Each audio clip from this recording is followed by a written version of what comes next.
We can go to another segment now if you want. Okay, well, I want to get Sean's number. I already said an eye for an eye, a tooth for a tooth. Yeah, that was his response. Like that's Sean gave the safer version of my answer, and I just wanted to give out my full answer. Yeah, but I believe in capital punishment, so okay. That's a whole. I believe in capital punishment in theory, but not in practice. That's my problem. Okay, well, I do not believe in capital punishment, but okay. Well, I want to theorize his ass behind bars. That's what I want to see. Yeah, Bam's a bitch. That's totally fine. Damn. Okay, we'll just switch to the 2 camera and let y'all duel this out, all right? I'm going to go on mute real quick. Bye. Say that to me when I turn into a crocodile.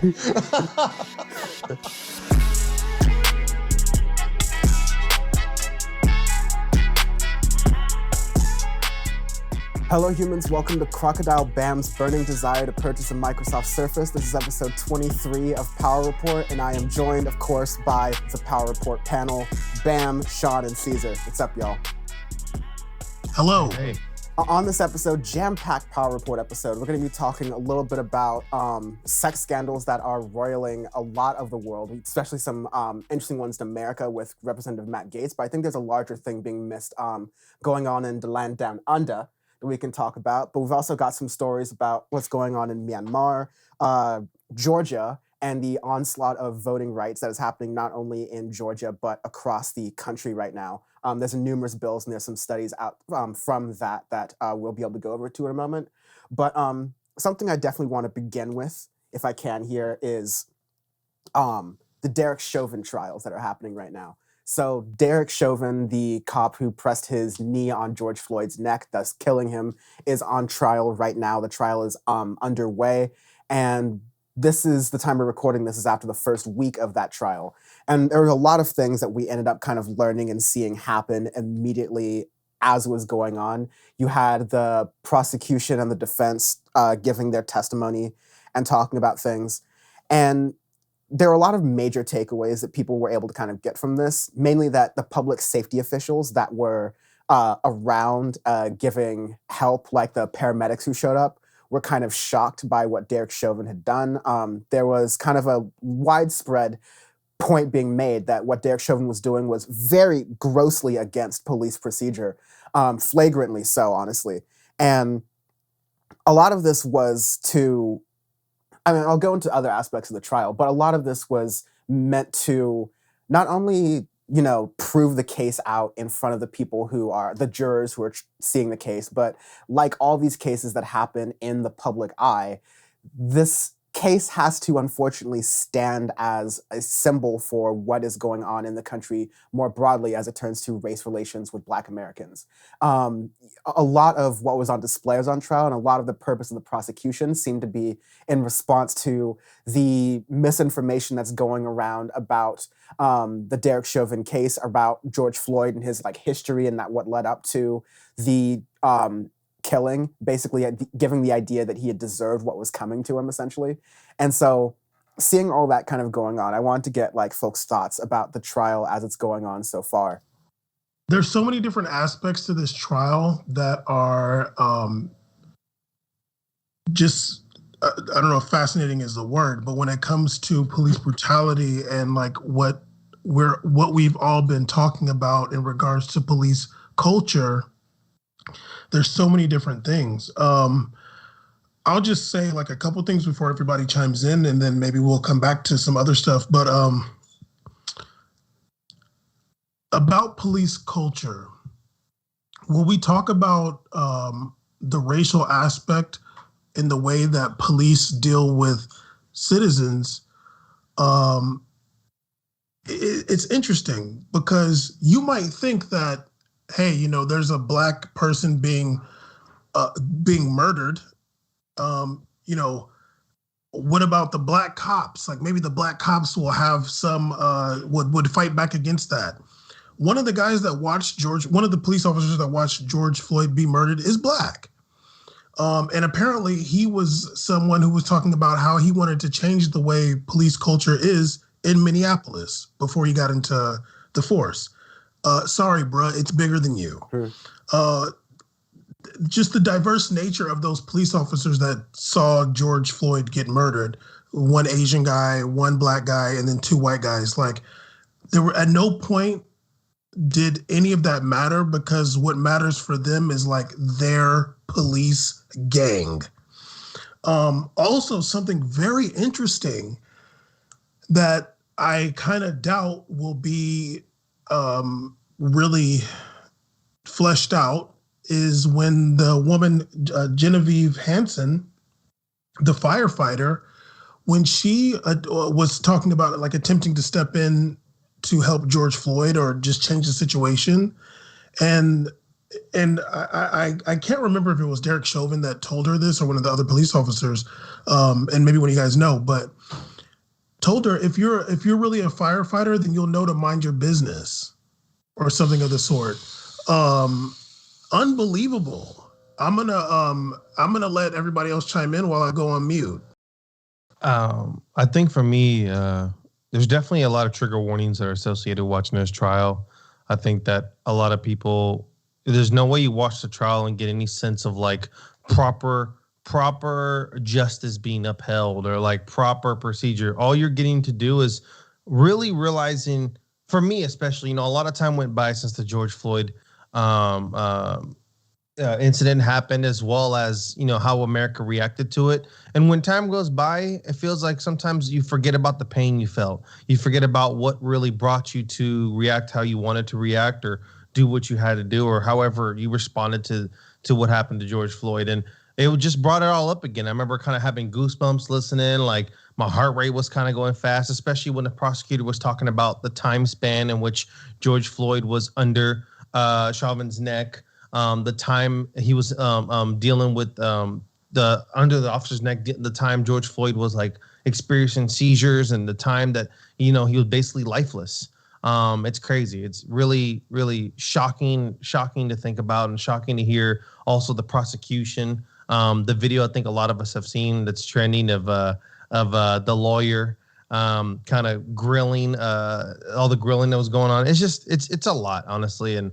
I've had to take breaks myself, but I think that it's really important for us to really hope that this trial goes forward in an appropriate manner. I hope there's no funny business with the legal system, because I know this is the same lawyer that got a previous trial with an officer off too. I don't know the exact details on that. I'm off the top of my head. I'm sure Dan does, but yeah. So it's a lot to take in.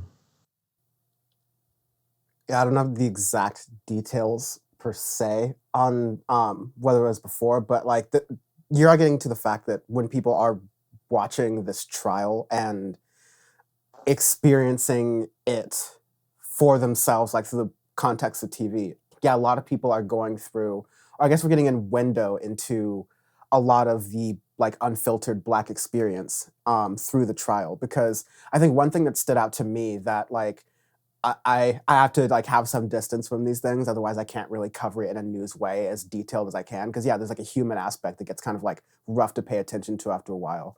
But there was a point where one of the bystanders was talking about having guilt for not having intervened in what Derek Chauvin was doing, for fear of the police potentially retaliating against her because she was a Black woman.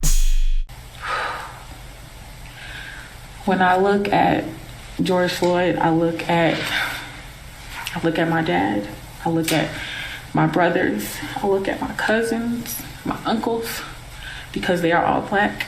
I have a Black father, I have a Black brother, I have Black friends. And I look at that and I look at how that could have been one of them.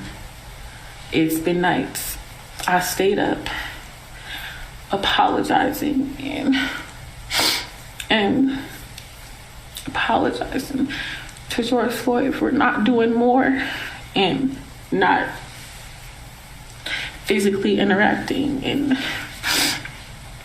not saving his life. But it's like, it's not what I should have done. It's what he should have done. And then like having to live with that survivor's guilt. There was another man as well, and there's like a viral clip of him breaking down at the stand, barely able to give his testimony about the guilt he saw just witnessing what was going on and knowing that to intervene would have been a threat to their lives, but feeling like there was definitely things that could have been done. Mr. McDonald, I'm not sure if there's water for you as well. Oh, okay. If you need a break to get some water, let me know, and we can take a break.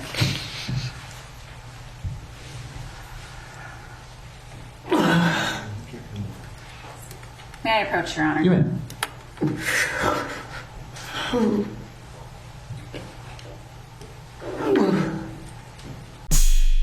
But now the guilt is on them as survivors for having witnessed all of that and not being able to do anything. When the reframing of guilt has to always be around Derek Chauvin and the police officers and the system that allows police officers to think they can behave in this manner. I think it illustrates for, I think, a lot of people, the experience of numbness that I think can be described as what Black people see when these things and these shootings and these killings keep happening at the hands of police over and over again and nothing gets done. Kind of like where, like, that's the emotion that happens before violence, when people feel like they're helpless and there's nothing they can do about it. And then, like, rioting begins to happen, quote unquote, right? But I think, yeah, there's something interesting about seeing that survivor's guilt and that numbness kind of happen in real time with people, because broadening it to outside the Black American experience, when you have cases of gun violence, as we're starting to see ramp up this year again, it's the same feeling of helplessness, knowing that there are easy ways to solve this problem right in front of us, but we're not doing it. And so that's causing a reaction that's causing us to feel like we're guilty, like us as Americans are guilty for, like, America's gun problem, when in reality it's the gun lobbies, it's the people in charge who don't want to do anything about that problem because they see political gain for themselves. So I just think it's interesting how the trial sort of, like, illustrated all of those things in real time, I guess. Sean, do you have anything? Any thoughts? Yeah, kind of going on with what Dan said.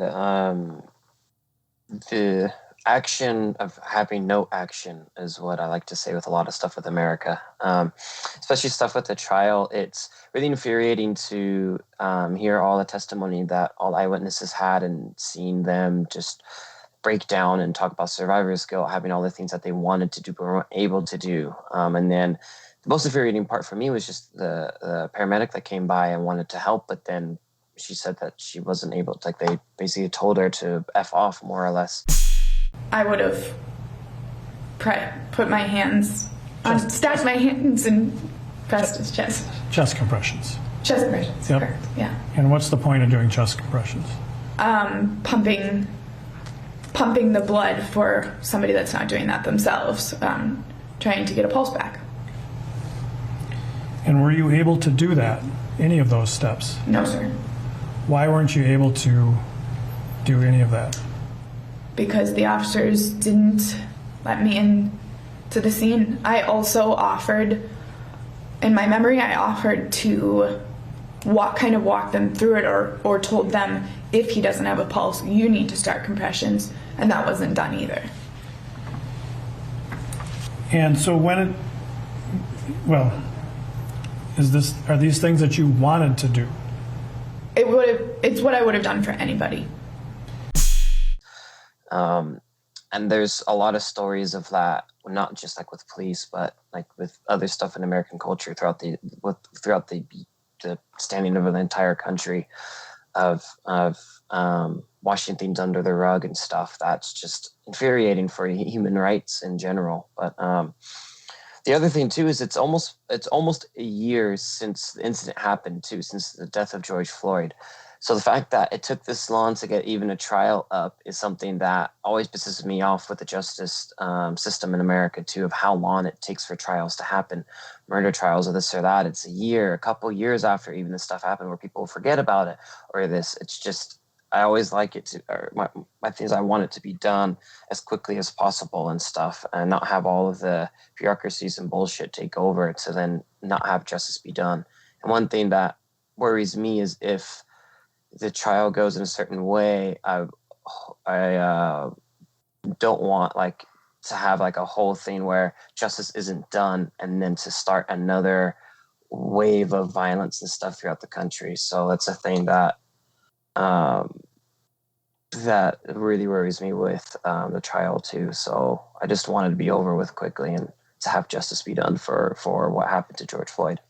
Yeah, I have a fear of, the inevitable, the thing that happens with this very often where, um, you run into these legal processes already take a long time. The one argument is that, okay, when you have cases where people might be innocent, then you have some time for the lawyers to gather information, all those things. But on the contrary, you also have times where, especially with technology that we have, where we have increasingly more video evidence from all angles of things that happen in certain situations.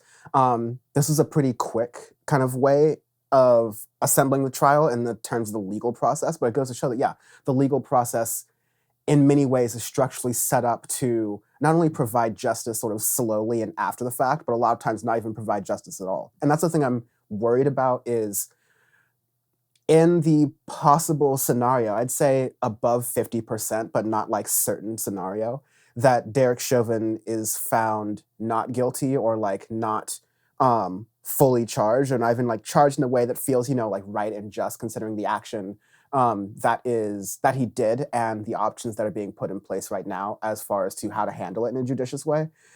But I mean, we saw what happened when a lot of these other trials didn't go well. That anger and that numbness and that confirmation and knowing that there is no system in this country that will fight for African Americans or people of color, that turns to rage and anger and violence, and it turns to rioting. And like, I'll understand the emotion behind it, but I'll also say that it's just what the right wing wants. It's just what they want to be able to say so that they can continue to justify raising police budgets and getting people to buy more guns. So it's like there's a vicious cycle aspect that I'm definitely like really worried about happening here.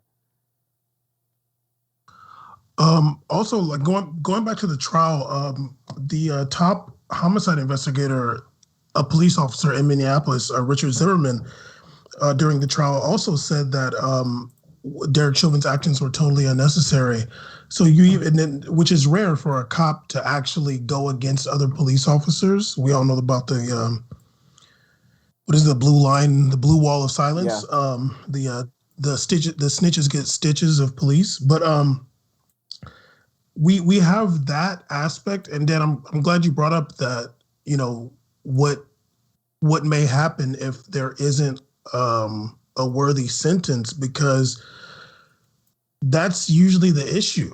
Like, we're seeing that there's like no system in place that can protect citizens from police. Like, and I was talking with a friend of mine yesterday about this. Like, we have to almost like forget how much power police have in this country when we're just going about our regular lives. But then times like this, when there's like blatant murders, and I'm hoping that he doesn't end up getting just like 3 years or getting found not guilty. But just like when we saw with the Amber Geiger case in Texas, 2019, she walks into someone's apartment and shoots and kills him, and she gets 10 years. And people are just like, dude, like, you hear about people getting 40 years for getting in a fight and like things like that. Like, people are kind of sick of turning off their brain when it comes to police trials, Yeah, like it's that numbing aspect is when people were saying last year in response to the protests and the demonstrations, like, hey, people are upset. People have reached a breaking point because they feel like the system doesn't work for them.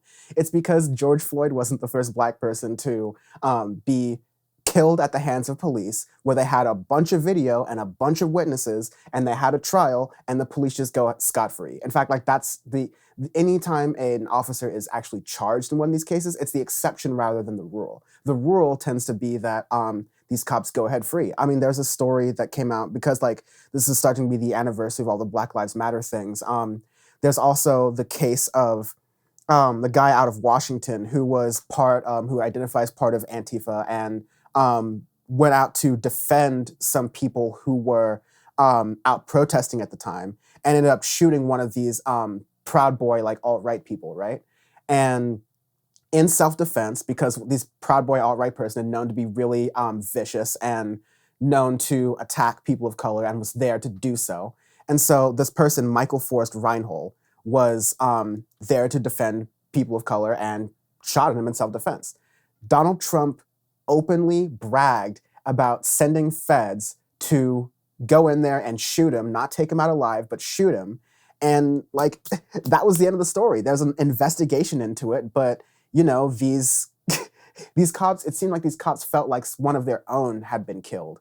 And so they took no like chances or even sort of like possibility in saying, oh, was this self-defense? Is this some other thing? All those sort of like different tropes that are used to describe gun ownership and self-defense, when it's actually being used in practice in a way that at the time our like alt-right government disagreed with, they were immediately shot. Like there's nothing that was done in response or in regards to the, there's like such an imbalance of accountability that's going on in all of these cases here. And I think that that's kind of what a lot of people are bracing themselves for, but I hope that's not something that we have to end up like seeing and experiencing, you know? Dan, what do you think would be a sentence that Derek Chauvin could get that I'll just say that you would be satisfied with? I hate to say it like that, but what do you think would be fair? I mean, we are at this point like accepting the fact that what the legal system has given us is not fair. And like, I'm not going to muddy the situation with my own like deep philosophical political opinions. Like that's like a different conversation.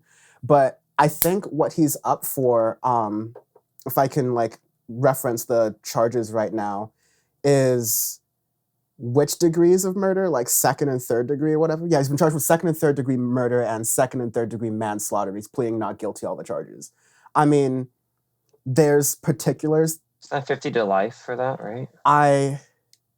I'm not sure off the like if sentences he could face kind of years, but I mean, I think that this is the bare minimum of what you do. I would like him to be charged to the fullest extent. This was definitely, I forget what's the difference between second and third degree murder, but manslaughter is like when you're intentionally doing it. It's not like haphazard, whoops, we killed someone, like was driving my car too fast and ran into someone. No, like it's extremely clear what Derek Chauvin was doing. And again, law is a lot about precedent, and that precedent is always used against activists and people of color. And so if you can get in precedent at least once in one case that a killer cop can be charged to the fullest extent of the law, then that doesn't mean that all these cases are going to be better in the future, but hey, maybe some of them. But it's definitely going to be, like, I'm worried about the hope that people are going to lose. It's going to be like a black pilling kind of moment if Derek Chauvin's able to walk off with like a slap on the wrist or scot-free, or like what happens with 99% of these other cops where they just get desk duty or transferred to a different police department. I'm kind of hoping that isn't the case there. Give that number though. What number? What number? How many years will you be satisfied Again, with? I don't want to get into the philosophical conversation of like my own beliefs on like. Dan, are you running for Congress or something? Are you a politician here? Like, are you like saying here? Okay, what number would you want? And then I'll let my thing be the last word. Okay, for me, I'm not expecting more than 10 years. If he gets 10, it sucks, but like, I know how it is, and I'll be like, you know what, that's pretty much all you're going to get. I feel like he obviously deserves a lot more than that based on what we saw, but if he gets 10 years, I'll be like, okay, that's basically all we were going to get. Eye for an eye, a tooth for a tooth. Well, Caesar, what about you? I mean, I'm gonna be honest with you. If he gets 10 years, I'll be appalled. I feel like he has a really good lawyer with him. And I think like what I want him to get is like 25, maybe more than that. Like 25. I mean, damn it, 25 to life. Go ahead, see ya. But what I think he's really probably gonna get is like 7 to 10. I can't imagine, and that's just serving years. I can imagine him letting him walk a lot earlier because he's a cop and all that. He's probably gonna be eligible for the earliest parole possible, and he's probably gonna be able to like house arrest like 2 years in. So who knows? So wait, what will you be satisfied with? 25 to life. I just said it. I'm not saying it twice. I'm not running for Congress like Dan, so I'm good. 25 to life. No. Okay, so if he gets 10 years, like you're gonna like 10 years is worthy of protest for you. Yeah, 10 years is of course. Yeah, we of course. A black man dies in this country, and it's all the cop gets is 10 years. Yeah, I mean, getting 10 years. Never mind. No. Yeah. I mean, Amber Geiger walked into Botham Jean's apartment, shot him, killed him, said that she thought it was her apartment. She got 10 years, and they're trying to appeal that sentence. And if it works, she will go scot-free after 2 years. Yeah. Cops don't get more than 10 years. Dude. No, you think they literally walk into those ideal situation in general. They're when they walk to that system, like they're always already trying to like act like they're the saints and get them out early. Anyways, it's a totally different situation for someone doing 10 years as a cop than someone doing 10 years for, I don't know, a drug charge or something. It's a whole different perspective on them in general.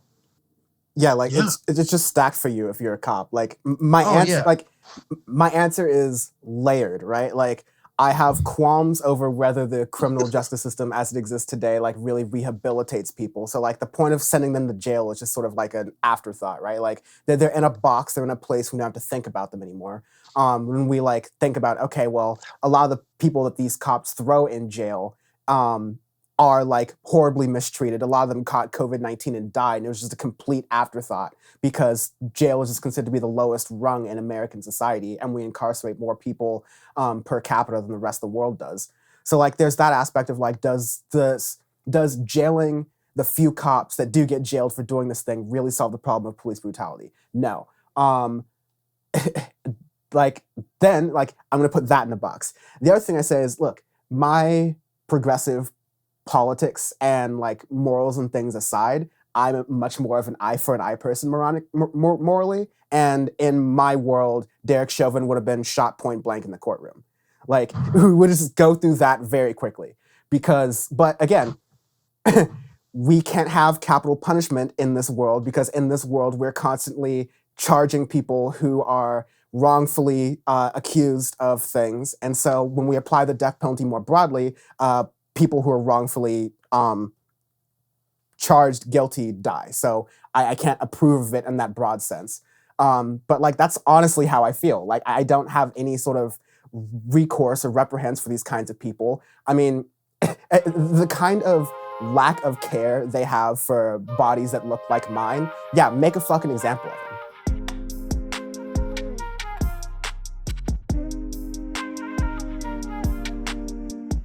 No, what I want to do while we're here and while we're talking about very serious issues of systemic injustice and racism, I'd like to bring the attention to Steven Crowder.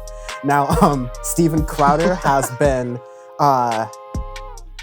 facing some, I mean, we have to understand the game that Steven Crowder is playing. The fact that I'm even talking about Steven Crowder right now is, in a sense, part of his plan. It's because he has existed on his YouTube show and his YouTube channel growing for years and years, especially under the Trump administration, for being the brand of conservative who at no other cost just triggers the libs, just gets them upset and angry. And that was a brand of political punditry that worked. But what a lot of these goddamn fucking newbies don't understand is that political punditry is something that you have to sort of like spice up and change every couple of years, or else you get stale and people move on to the next flavor of the month.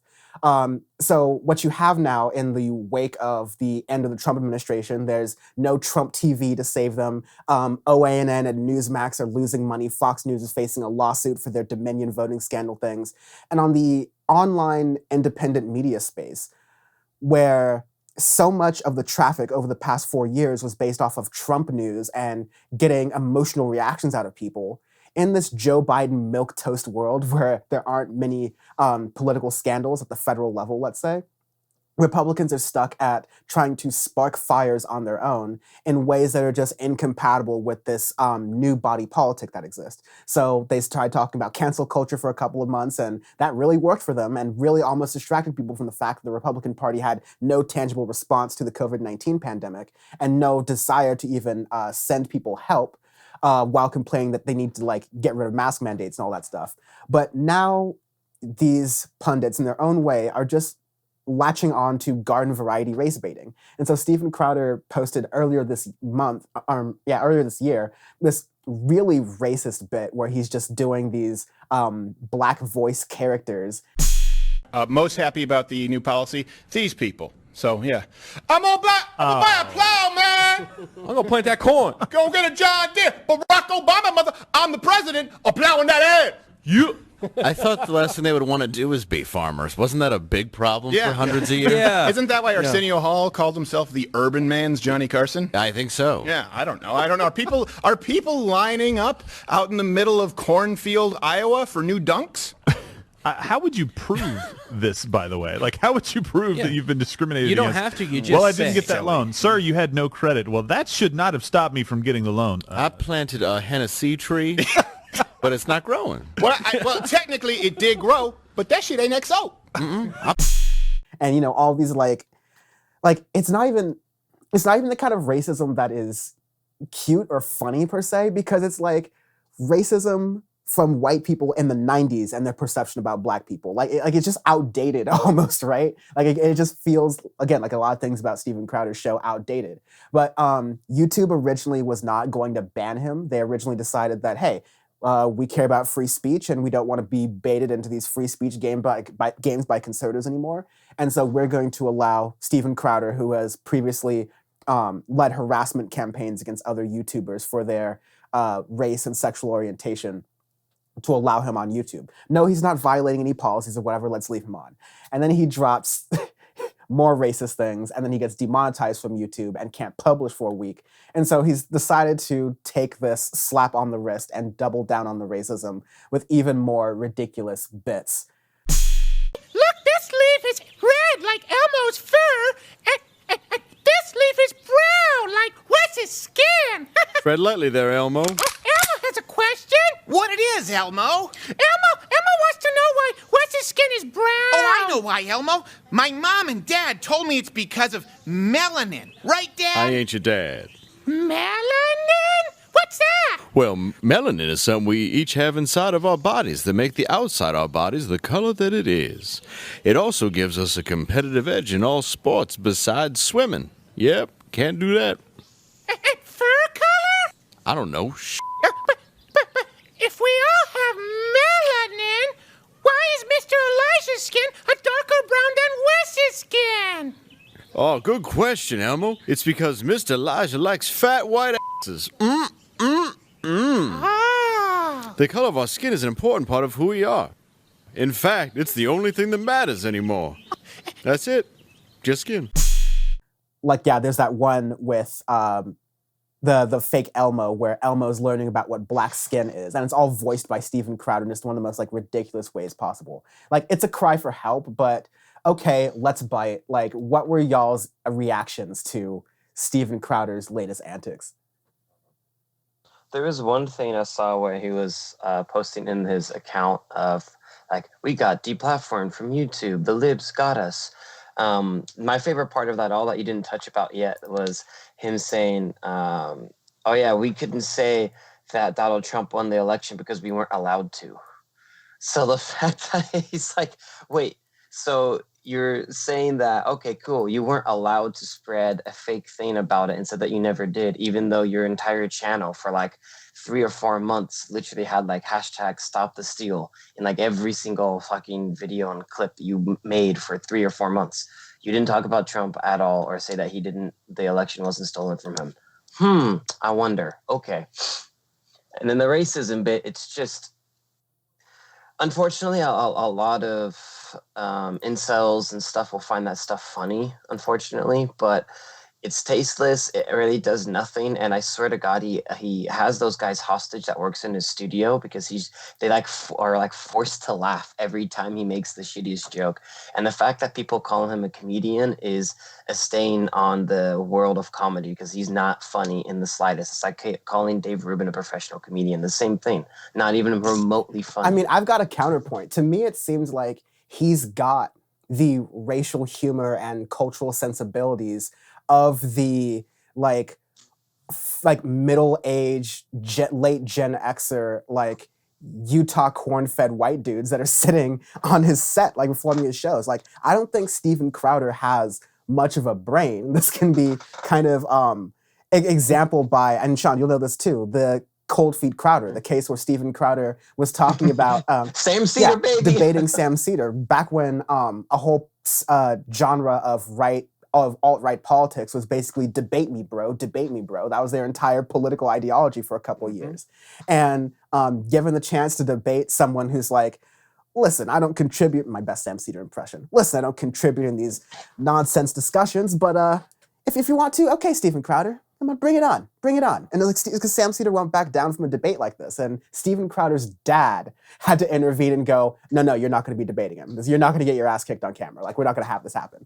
So like, Steven Crowder is a clown, a phony, a little weasel anyways. But I think like he is an empty, like in the worst senses of the word, he's a himbo. Like, he's just not even like has a brain going on in there. He's fed this like literally late 90s rejected Republican script of racism and bigotry and just repeats that to his audience of YouTubers to spread that to the next generation of Zoomers who are gonna like be getting those like alt-right Richard Spencer haircuts when they finally let the barbershops open and shit. The other thing too is, one, he's Canadian for fuck's sake, and he does like the Pledge of Allegiance before like every video or like our live stream. I'm like, first off, you should be singing "Oh Canada," mate, we're on national anthem. And then he wears a holster in his studio for like the most virtual signaling thing ever. It's like, wow, you were really insecure, dog. He was a theater kid, right? That's what he did. Something like that. He did like that's what real manly conservatives love, theater. That's their favorite thing. Everyone loves like, you're out here dressed like you're on Law and Order. Like, dude, you're so damn cool. I forgot that everybody walks around studios double holstered because life is really that dangerous, right? Like, this is my takeaway from the video. You're whack because you didn't say the N-word. Like, you're whack. You're whack. He's scared. You're gonna go that far to try to piss me off and you don't even say it? That really? I dropped one hard R in there. To me, man. You're running around with 2 pistols, a turtleneck in the studio with a bunch of 65-year-old men, all old geezers, and you're over here trying to look cool, and you can't even say the N-word in your video, homie? I thought you about the life you're strapped up. I'm in a Hawaiian t-shirt I got from Ross. But you're the one making that video looking cool, and you can't even drop an N-bomb. That's how soft you are. You're so soft, you're scared to get deplatformed. You're scared to get dropped off YouTube because drop that N-bomb, you're gone. So all it showed me is that you're scared, homie, and it's okay. We understand now. We understand. I watched the video. I was like, oh. At first, I was like, this dude. And then I was like, wow, he really didn't do it. You had one chance. Now you're forever soft for me. I'm telling you, he would totally do it. He feels like, he's totally safe in his studio where he's scrapped and with his friends and fellas, totally free to say any of these words. But he's afraid like someone like, not his. He's afraid like Bam is gonna come in like fucking Mutombo all of a sudden anytime he like says the N-word, break into his studio, and that's the thing he's afraid of. Like fucking like Steven Crowder will go so far to be edgy, except actually being edgy because he understands freedom from speech doesn't mean freedom from consequences. And even on the right wing, they're not going to like let you just go off of just like saying the N-word and spouting all that shit. Like that's just too hard to come back from on camera on your own show. Like no one's going to forgive that. But again, Steven Crowder knows that ultimately that's his audience and that's going to help him. So he's going to go up to the line as much as he can, do the virtue signaling gun bravado from his like heart palpitation meltdown mattress and wherever he's living right now. But maybe I've done too many low blows. Bam, why don't you class this up a little bit here? Well, look, Caesar's the tall one, okay? Can he be Mutombo? He's the tall one who's like 6'8". Oh, I did this purely off of the complexion lesson that Steven Crowder gave me on Elmo. Oh, okay. That's cool. Exactly. And you didn't say the N-word either. Nice. You're everybody's soft. Folks, we're right in the line. Honestly, like, yeah, I watched some of the little skit. I mean, as an American, I love HBO's really let humor. Elmo go, by the way. They've really let Sesame Street just go downhill. Well, ever since the dude got in trouble, they were like, well, he's off the rails now, so. As an American, I love racist humor. But yeah, like Caesar said, it's like, dude, like that's weak. I remember, damn, should I say this? You know what? Never mind. Let me not say that.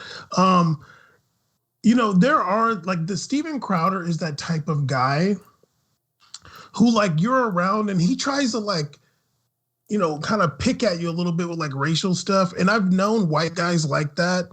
Like they kind of try to test you a little bit, see what they can get away with or see like how serious you'll take certain things. You know what? I'm going to say it. If it's too bad, Dan, you can just take it out. But I had a friend of mine, a white guy who was doing this. He's, I've seen it a million times. He's like trying to say little stuff like it doesn't bother me. But then one day he was like, yeah, like my dad's really racist. I was like, oh, okay, like. And then he's like, yeah, like he still calls black people colored. I was like, oh, okay. I was like, what does he call Jews? And he's like, well, like, I don't know, like nothing. I was like, well, he's obviously not that racist then.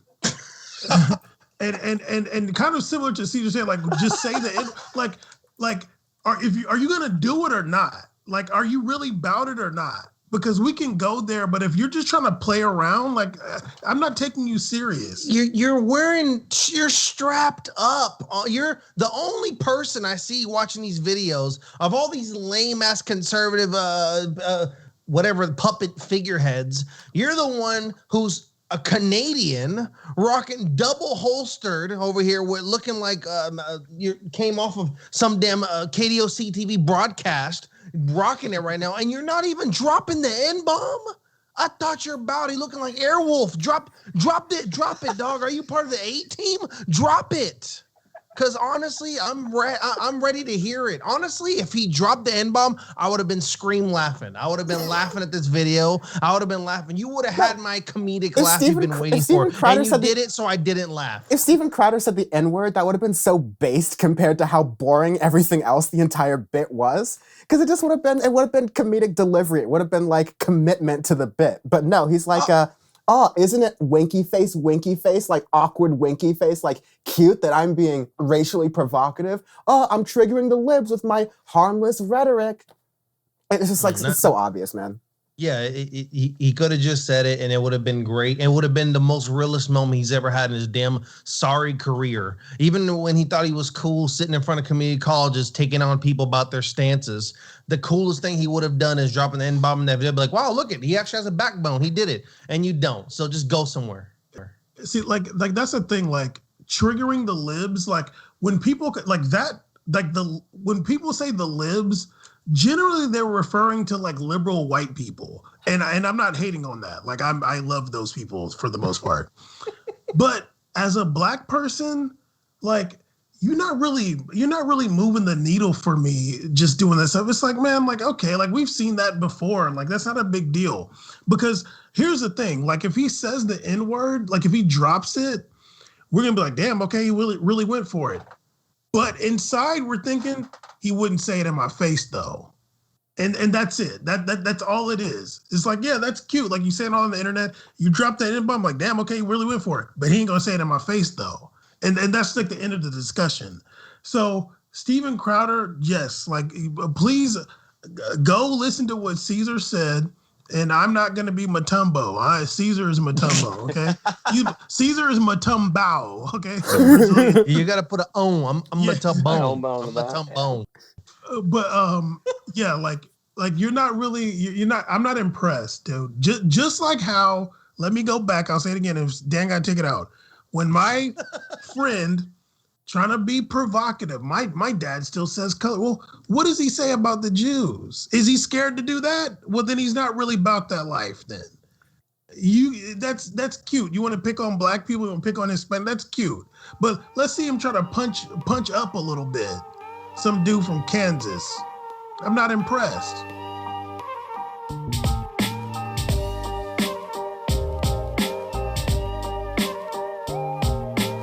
We turn to Georgia, where folks have been paying attention to the onslaught against voting rights and the ability to vote that is going on in the state.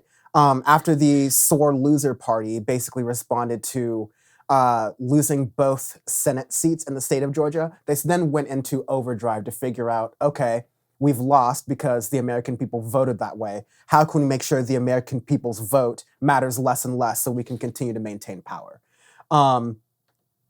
So that's like taken itself into a number of different ways.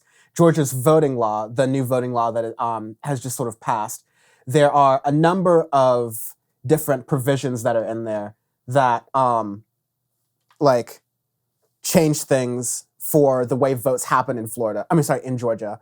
For one, voters now have less time to request absentee ballots. So it's another hurdle to if you can't vote in person and wait in the long lines. Keep in mind that even before this voting bill took in place, Republicans have systemically decreased the amount of federal and state funding that goes towards facilitating the election day in states including Georgia.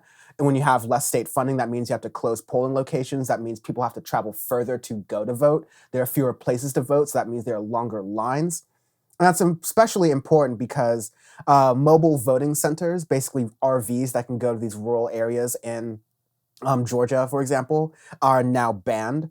Early voting is expanded in a lot of small counties, but not many of the more populous ones. So when you wonder, like, oh, who is this voting measure supposed to help? Very clearly, it's going to help the more rural areas that vote tend to be more Republican areas. And one of the most publicized ones here, people can no longer, while you're in line, you can't give food or water to people who are waiting in line. That's being treated more specifically as a gift that's being given to people who are voting, standing in long lines in early November, sometimes for the entire day, just for their constitutionally protected right to vote. But yeah, there's some other ridiculous things in here that are going underreported. One's like, if you show up to the wrong polling place on accident, even on accident, that's a misdemeanor now. So you're criminalizing voting, you're criminalizing some of these basic mistakes in voting, all while there wasn't some widespread voter fraud that was actually proven. When the numbers were done, voting irregularities were no different than in previous years, even though a number of people were voting from home due to COVID-19.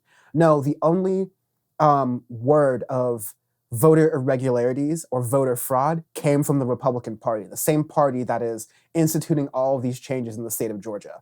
Before I begin talking about some of the ways that this is happening in other states, I kind of want to get y'all's thoughts on this like blatant attack on attempted voter suppression going on in the South. The ironic part of more conservative, right-leaning people, Republicans, saying how they want freedom of speech is like their biggest, one of their biggest talking points, Second Amendment, all that, but they like to suppress voting rights as much as they can because they know the more people that vote, the less Republicans go in. Because I don't think a Republican has won the popular vote in like 25 years or something like that for a long time for the presidential election. So they're trying to do that to get as many people as they can within their team into Congress, into the White House, whatever it is.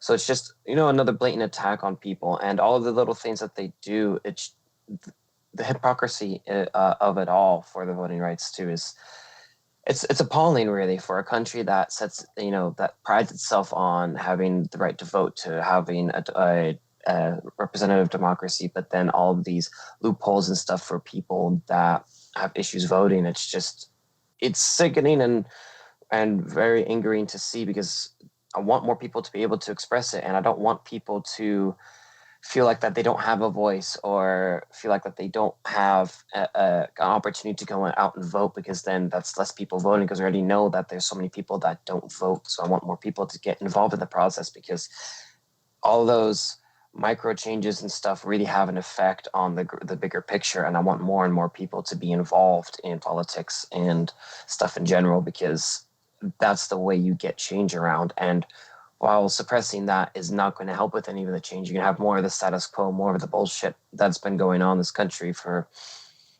hundreds of years. And you want real change, you want stuff to help the people, you're going to have more people being involved, more people to be able to vote. So all that change, all that stuff in Georgia is just sickening and very maddening for me, especially.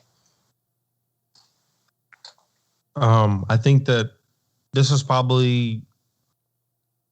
of like the news that kind of really bugged me a lot this week, because it made me think that, like, I thought that we were making at least some semblance of progress, moving on from the whole corny stop the vote stuff and everything that was going on. And, I thought it was actually I thought it was almost a thing to be proud of for the state of Georgia, to see their turnouts for the recent election. What was it called? The one that they just did, that we talked about, that ended up getting their representatives in the Senate, the Senate races they had over there. I thought it was very telling to see so many people come out and turn out and voice. I thought that's the foundation of what you want. You always talk about this country being great because of the freedom to vote, right?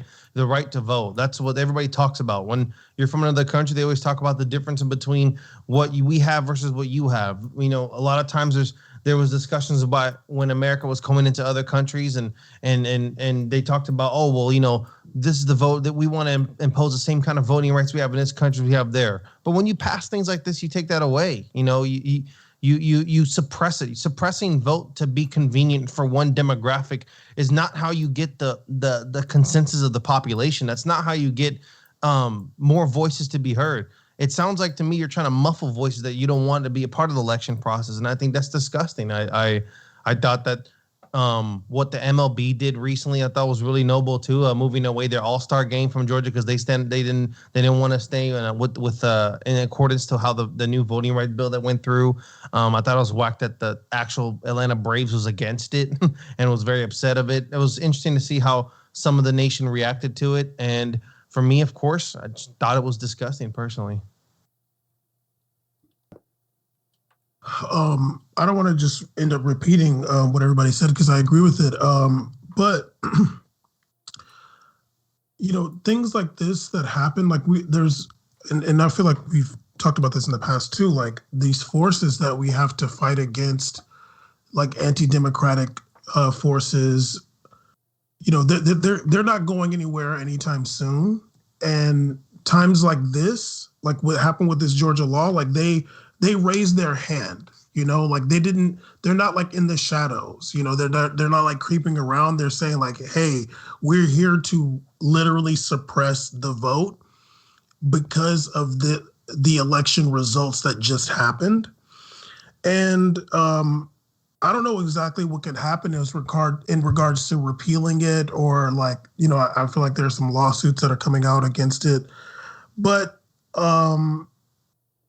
I'm looking forward to seeing how the people in Georgia that are pro-democracy will fight against it. And we saw someone like Stacey Abrams this last go around, and like her organizations and different organizations in Georgia, they did a lot to get people registered and get people out to vote. And we saw the results. I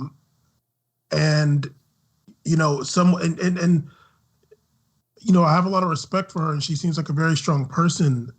And I feel like, someone like her and the people that work with her, they're gonna keep fighting, and I'm sure they were aware that their fight wasn't over. And I feel like they're just gonna end up doing even more to combat like what Brian Kemp and them did. And I feel like they're going to continue to be successful at that. Like, I don't think this bill is going to be able to stop them no matter what. But there's some, like, I don't want to say silver lining, but there is something to these people having to show their hand as opposed to what Brian Kemp did before when Stacey Abrams ran against him. Some slick things that you can't really see behind the scenes or whatever, because he was Secretary of State before he ran for governor or whatever. This is like, look, we lost big time, so we got to suppress the vote. Everybody sees it plain as day, and now the fight becomes like that. It doesn't necessarily become easier, but it becomes like more public. Yeah, I get where you're coming from in that. I think it's important for people to know that, yeah, as much as these fights for the vote are happening, there are a number of people who are willing to fight that back, because the vote is like one of the most fundamental, like, important things that we can we have as a society to let people know where the American people like stand on these different issues, and it's like being taken away by a party that knows they can't win the vote. I mean, you alluded a little bit to current Governor Brian Kemp, who back when he was Secretary of State and was running for governor against Stacey Abrams, the Secretary of State is the person who runs the elections in any given state, right? So there are some very obvious shady things that were happening there that Stacey Abrams just sort of had to lick her wounds and like battle for the next day, and like battle she definitely has for sure. And that's also to say that Stacey Abrams is doing it alone. As I've mentioned in other videos, there's a tendency to just say that like Stacey Abrams, this one neoliberal, is doing all of the work in Georgia, where in addition to her, there's a number of other different groups, grassroots organizations in Georgia who are helping to fight against these voting issues. But this issue is so much bigger than Georgia, and when you look that it is bigger than Georgia, you see that this is a concerted effort on the part of the Republican Party to suppress the vote. The Brennan Center just this week came out with some really great numbers. They track this stuff. I mean, like, great numbers as far as like it gives a good idea of what's going on, but pretty terrible numbers regardless.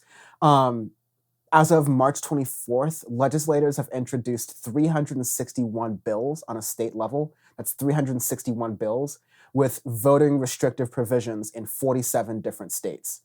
Bam, what was that? Did you say March 24th? Yes, as of March 24th. So basically a week before we're recording this episode. No, it's not since March 24th, but like that's as they counted, right? So it's not like in the past week. It's like since then. Yeah. Okay. I was like, whoa, they're doing a lot with that taxpayer money. At least they're working. Yeah. Cancel culture is for voting, but nothing else. But yeah, we have currently live right now. There are 361 bills introduced in 47 states with these restrictive provisions. And if you want a sense of numbers, Bam, in February 19th, 2021, there were 253 bills. So it's gone up by 108 in about a year. So that's kind of a sense of how much they've been ramping up. 5 restrictive bills have already been signed into law, and 55 of these bills are moving forward in 29 states, and 29 of them have at least passed one chamber. Texas has the most bills at 49, with Georgia at 25 and Arizona at 23. Would you looky here? These are all the purple states. These are all of the populous states that the Republican Party needs to retain viability in future elections, right? These are the same states that instead of the Republican Party trying to appeal to the constituents of these states, what's going on in Texas? The Texas Republican Party is in complete denial that climate change is affecting the infrastructure in Texas. That's the kind of government you have there working for you, and that government that is taking a complete lackadaisical approach to the issues facing Americans and even Republican red-blooded red state people in these states. The fact they're taking a blind eye to the issues affecting them and also trying to suppress the vote so that maybe, and this is like a strong hope, maybe some of these people really understand the ways the Republican Party is screwing them and they want to then vote and then make their voice heard against that.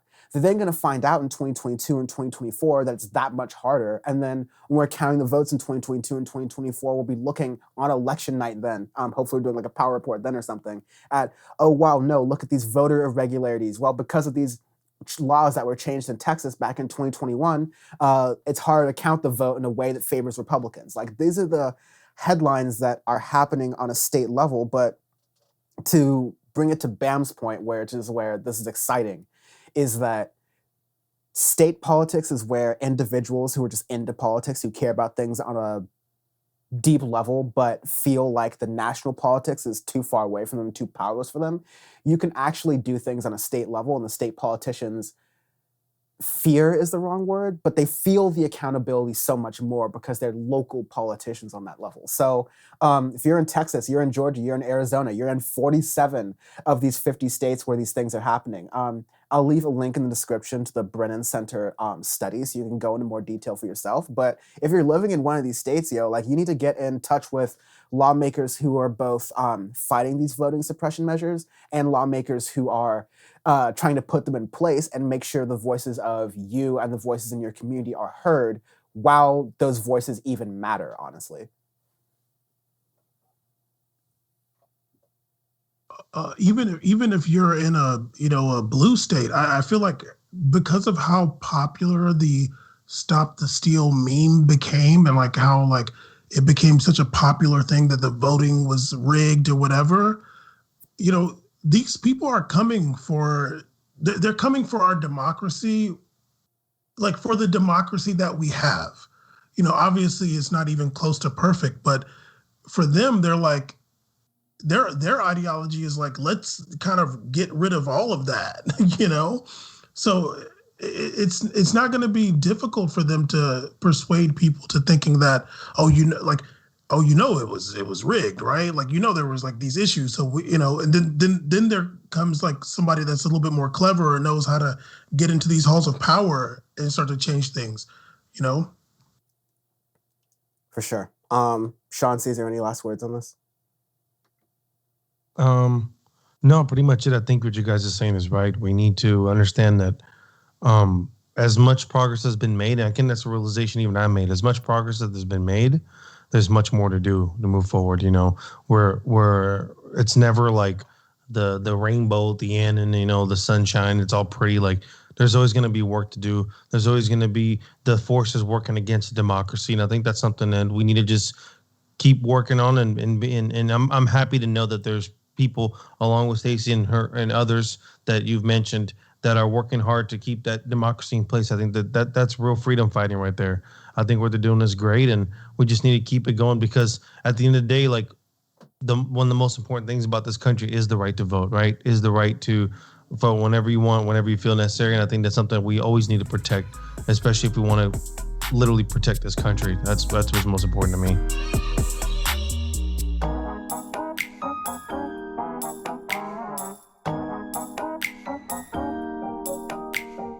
So Matt Gaetz, congressperson from Florida, one of the leading perpetuators, let's say, of a lot of conspiracy theories that benefited Trump during the Trump administration, or, even they didn't have a direct benefit to Trump, they were popular in Trump circles. This idea of Pizzagate, this Democratic Party cabal to engage in child trafficking with minors. Really disgusting stuff they just sort of thought was fodder to be joking around about, even while a lot of these MAGA chuds were ignoring the fact that the pedophilia was coming from inside the house, as it were.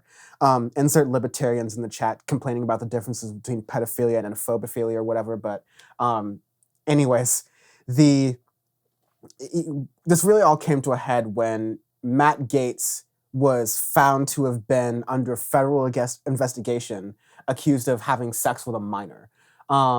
Apparently, this was disclosed of Matt Gaetz accused of having a sexual relationship with a 17-year-old girl and paying her for travel, among other things.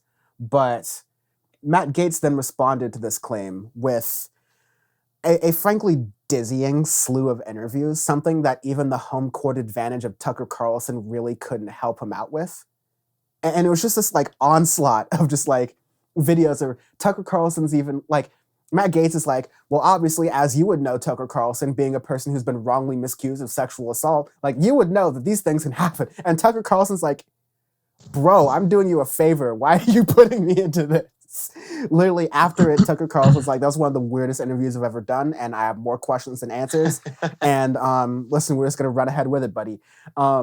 I think that this Matt Gaetz story is a lot interesting in its own right. And I'll let us discuss that in a moment because I think there's a lot. But there's a world angle here that I'll get to in a moment. But first, what are some of y'all's thoughts as this is happening? I'm excited to hear about this world aspect you're going to get into.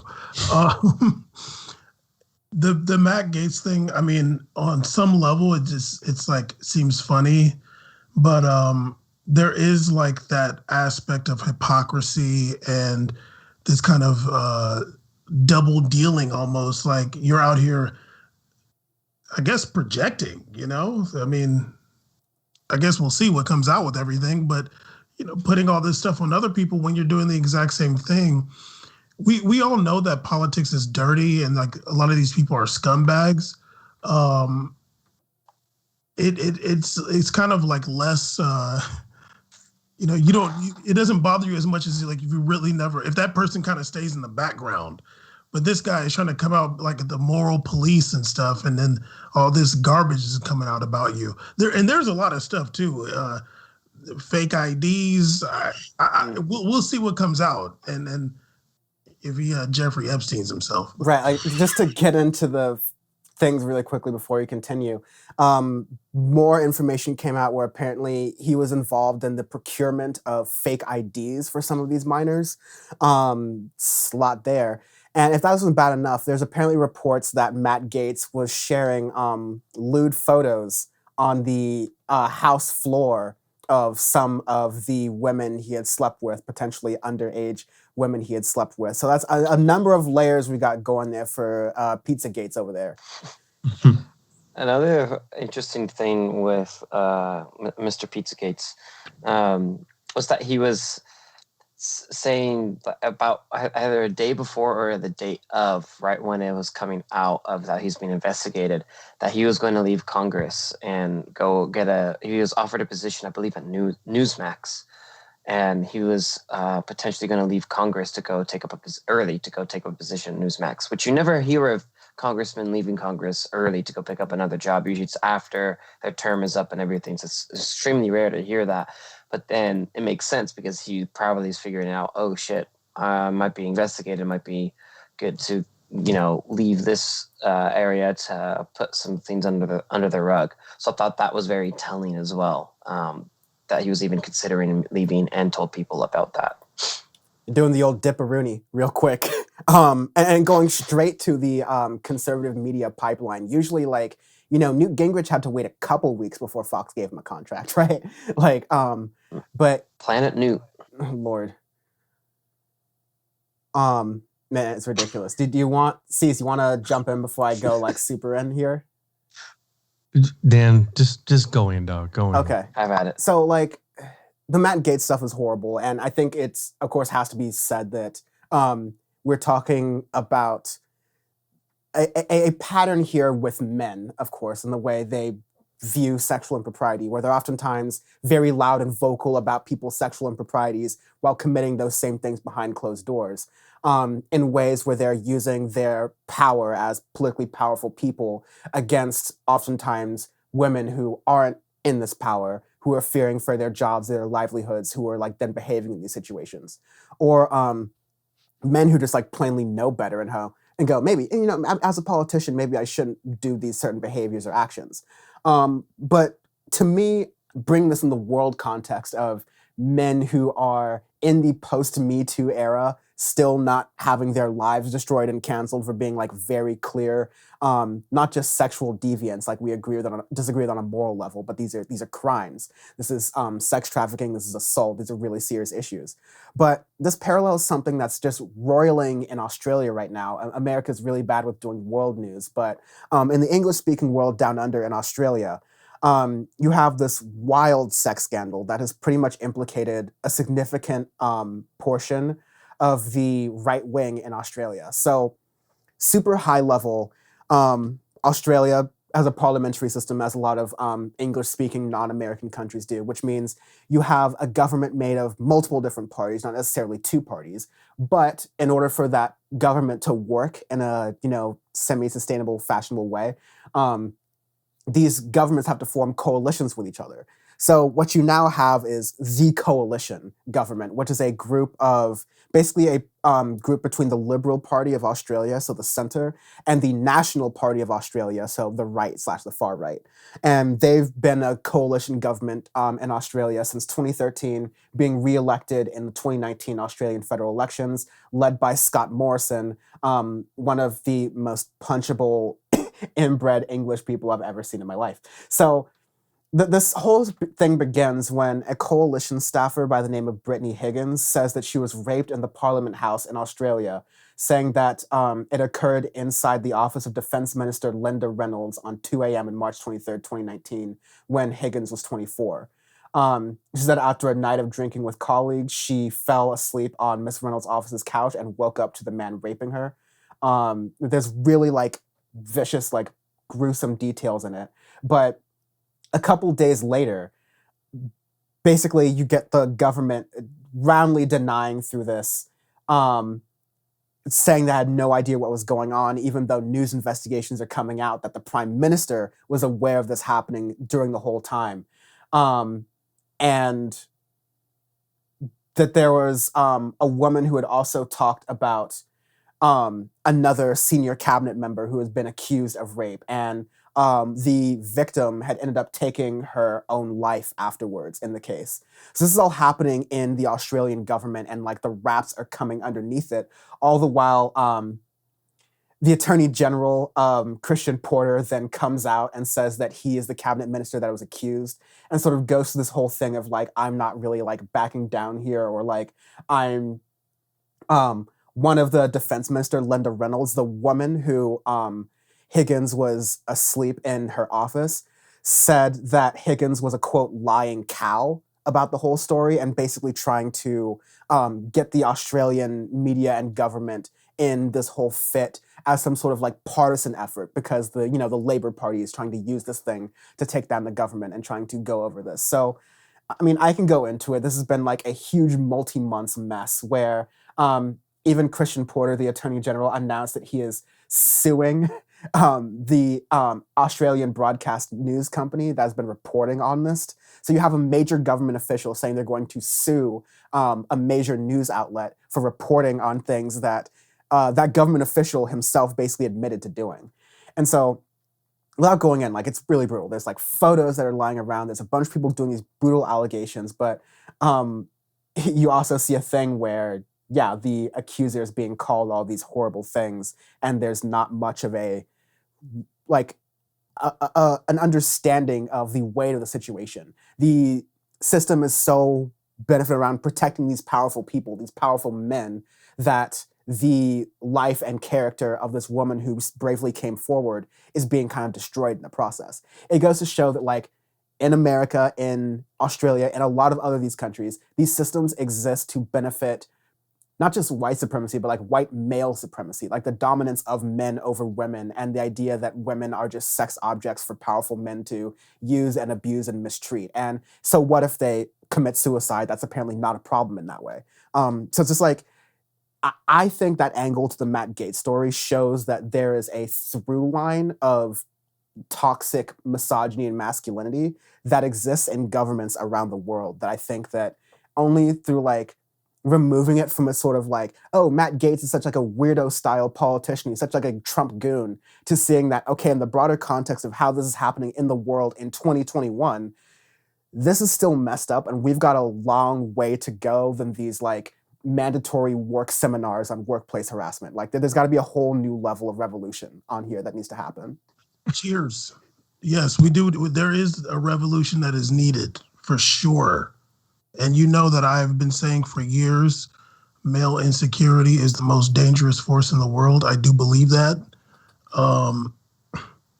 Yeah, I mean, it's terrible. And Dan, if I'm not mistaken, I think you recently retweeted something about a crazy sexual assault case that's happening in the military right now, or happened. I can't necessarily remember it, but yeah, these things tend to happen when you have power structures that are dominated by men.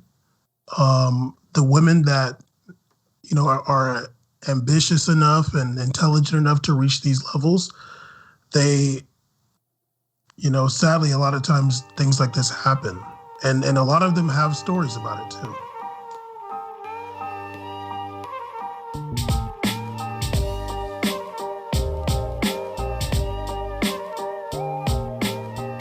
We now turn to more world news, where in Myanmar, situation is very tense. Earlier in the year, there was an election that took place where basically someone who had been deeply involved in Myanmar politics, a woman by the name of Aung San Suu Kyi, was elected in the elections to be the next leader of Myanmar. Now, the history of Myanmar, previously known as Burma, has been full of, especially in the latter half of the 20th century, as a result of British involvement, has been in the hands back and forth of, leaders that have been appointed through like this and that connection to the world stage, or military dictatorship. And since the military dictatorship doesn't really want to let go of power, seeing that Aung San Suu Kyi has been elected, they are taking out to the streets and not letting go of power. So Aung San Suu Kyi is in an undisclosed location in Myanmar, kind of waiting out the results, seeing what's happening. Meanwhile, there are protests going on in the streets of Myanmar that are brutal and gruesome in a way that, like, I don't think people are really kind of understanding here. I think some of the numbers were that 500 people or so had been killed by the military in just like protests that were happening over the past month or so. Like on the 27th of March, according to the BBC, more than 100 people were killed, and those numbers expected to rise. It's like an outright massacre that's happening here. This is the February 1st coup. That's what I've been trying to say. More than 400 people have died.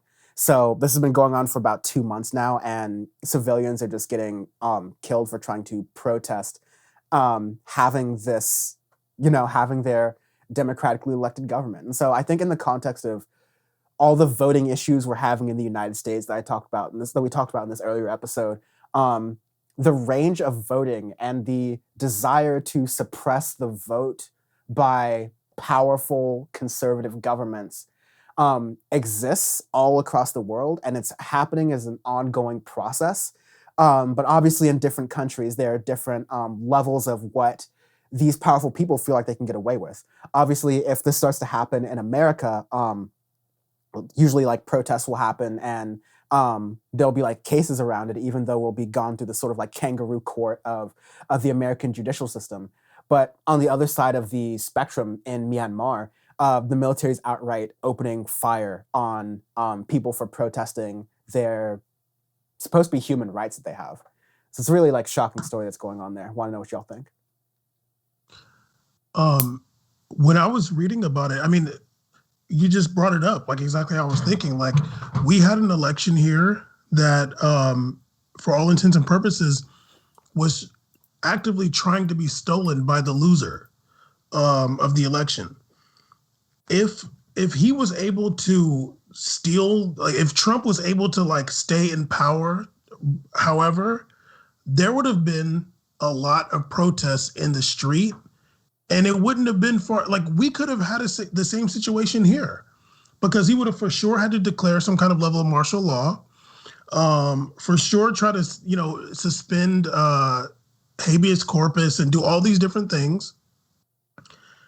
And who knows, there could have been the military firing on protesters. I mean, it seems far-fetched, but we could have, obviously not easily, but when I was reading an article on CNN about it, and it's just like, man, like how far were we away from something like that here?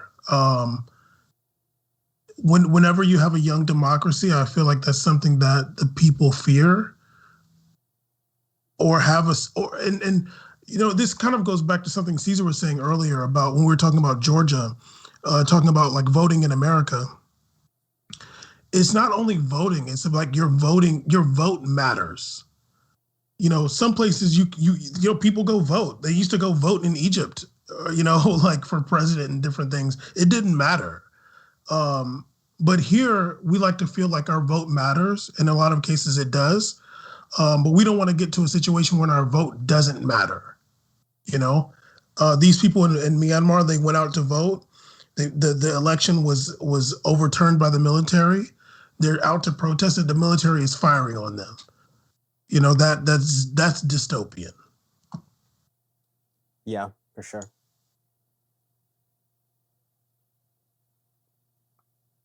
Anyone? I was muted. It's sad for the people of Burma to have to endure through this, and to anybody really who's wanting democracy, wanting to have a voice, have a real meaningful purpose in their own government, in their own daily lives and structure with all of that. And to have all that crap go down just shows that there's so many things that stem from old world history, really, from like all of the stuff that Burma has gone through, because it's still a really young democracy. I mean, all of the stuff under colonial rule, I mean, that wasn't even 100 years ago yet. It was I think in 1948 or 49 when it ceased being a British colony and stuff. So a lot of this stuff you see now stem from stuff that happened in the past in the 20th century. So it's something that I still want countries to learn upon, still want countries to do better upon, is to let people be able to voice their concern and let people be able to voice their opinions in this and not stem down and just stomp down and be an authoritarian. It's something that I'm very vehemently against. And as Bam was saying earlier, that something that could have happened in this country too. You could have had, obviously you had it where the one party and the loser was trying to steal the election for himself and trying to do something along the lines of that. But you can see it in other countries that it still goes on in the world today, that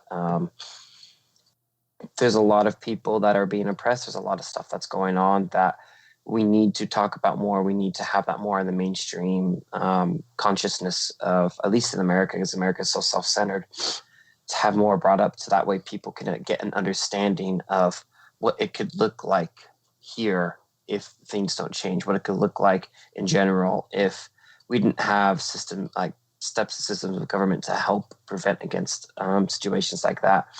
And that we are fortunate to live where we are now, but we always need to continue to move forward and push forward as much as we can, so that way we don't revert back to darker times in our history, and then in darker times of histories of countries around the world as well. So it's a big learning lesson for that, and I really feel for those people. That's one thing I want to say about the show. I think that we do a great job of, like, especially you, Dan, especially we setting it up, but I think there's a great balance of, politics from this country, local politics even, and geopolitics too. I think that's great because oftentimes we get so enveloped in like the issues that surround here that we don't take time to research and see what's going on around the world, so we can draw examples of how a situation can turn out bad if we don't take the proper steps here to save the democracy we have here. And, thus is a situation right that we just talked about. So I think that, it's almost like reflective of what we said earlier. There's a lot of work to be done, and that work needs to be done so we don't get to situations where the extremist basic behaviors are happening and it takes into extreme levels of voter suppression and violence. We don't want that. I always like to think about that time when Trump was doing the announcement and saying that he's going to have his people watching and stuff like that and stand by. I think about that, and I think about how violent that line is. You know what I mean? So we don't want that, and we're not going to have that happen here. At least as long as I'm doing the show. Damn right. Like and I'll also point out like the little bit of like a wrench into this. So like a lot of times it's easy to make these cases as, there's a military dictatorship and there's a democratically elected leader. Obviously, we support the democratically elected leader. But even there's some criticism of Aung San Suu Kyi and her denial of the persecution of Rohingya Muslims in Myanmar, basically saying that like, it's not happening, when it's very clear that like in a lot of places in the region in Southeast Asia around there, Muslims are persecuted, run out of their towns, homes, in worst cases, such as like what we understand is happening in China, with the Uyghur Muslim population. They're being held in internment camps. And we don't even know what's happening beyond that because the governments are so secretive. But usually governments don't keep secrets about things they love doing to people, or they want to know publicly that they're doing to people. So like, it's important to also be able to approach these stories and say, the leaders, like, we're not picking a side and going, oh, we like this leader versus that leader necessarily.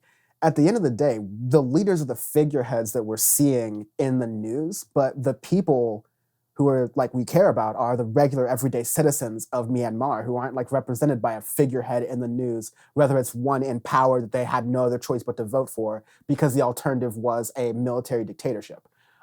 These are all very complicated things, and it's not like an analogous comparison to the United States always, but the overall sense of the relationship that regular citizens have with their government in countries like Myanmar, in countries like Australia, in countries like the United States, I think is something that can be comparable when we start to understand international struggles and how we can start to overtopple these power structures that aren't working for us. Very clearly not working for us. But, last thing, you want to go? Well, I just wanted to mention that about Myanmar specifically. And I feel like this came up in one of the episodes that got deleted, maybe it was the one with Yasmin. But, this is like a democratically elected leader, but they're still a military dictatorship. Like her power isn't like she has like some level of influence, but the military still has the majority of the actual power in the same way that, in a similar way that we saw with Benazir Bhutto in Pakistan. Like she was elected, she's the first female prime minister, and it was like great. And she had a lot of, things that she wanted to do to improve Pakistan, but there's still this military that is like, she's never going to be able to, do something against what they're doing. And eventually she was assassinated. But even Aung San Suu Kyi. I wonder if she, like, not to necessarily give her a pass, but I wonder if like she wasn't able to speak out about what was going on against the Rohingya for fear of her own life or her own situation. Like, I wonder if like, whatever's going on with the military, she's like, I don't have any control over that. And I remember Benazir Bhutto, she was saying the same thing. She's like, I can't, like, she's like, I didn't even know about like things in regards to our nuclear program and stuff like that. Like there were so many facilities I didn't even know about. And then like somebody just like happened to tell me, this is the issue when we have military dictatorships, and you gotta have like, the military can't have that much power to have a true democracy. There has to be like ways of balancing that stuff out. And there's so many examples of nations like that. 100%. Well, that is the chapstick drop that marks the end of Power Report right there. So make sure you check out Bam and Caesar, who can be found on We Made It podcast. Bam himself doing stuff with Free Discussion Society. Caesar, we've got We Made It Ceez streaming on YouTube and Twitch, right? Both? Okay. Yeah, primarily Twitch. Yeah, you find me on Twitch Monday, Wednesdays, and Fridays, 6:30. Yeah. Bam, when's the next FDS? Do not know, but we will be talking about astrology. Big request to talk about astrology. So I don't know when it'll be. It'll be sometime in April, but we will be talking about the Zodiac Killer. Just joking. The Zodiac. Oh God. I never missed an episode. I never missed a FDS. Except for the times you do. I bet it'll be a very Aries kind of conversation that we have on FDS for sure. Aries. Sean, what's up on AudioFace? AudioFace is a music podcast that Dan and I can be found at. If you listen to Power Report, you already know about AudioFace. We do the music stuff. And you can find us at youtube.audioface. Do all that stuff. What you can. Well, what a great promo from Sean. But I just want to say that the AudioFace, my favorite AudioFace, Dan's like, well, I hate you. my favorite AudioFace, I just watched you guys' Daft Punk episode. I thought that was great. As a Daft Punk fan myself, I loved some of those images. Honestly, I never seen some of those pictures you guys dropped either. I've never seen some of those, so that was really cool. I definitely recommend anybody to check out AudioFace, especially that segment. Definitely not the one about some art rappers in the past, but that one I definitely recommend That one will get you the subscribe button. The other one, that one is a subscribe for sure. Someone heard the 24 karat golden review and doesn't like it. Only reason I knew about 24 karat gold, I saw him be a host of a basketball rapper show. So I don't even know. But yeah, Audio Face just brought light to me. 24 karat golden. With fucking Offset's shooting foul shots for the NCAA. Loved it. Anyways, yeah, check out Audio Face. We're going to be doing a lot of bonus episodes, music recommendations episode coming very shortly after this Power Report episode drops. But also check out all the Dan from the Internet stuff I'm doing. It's youtube.com/Dan from the Internet. You're probably already here.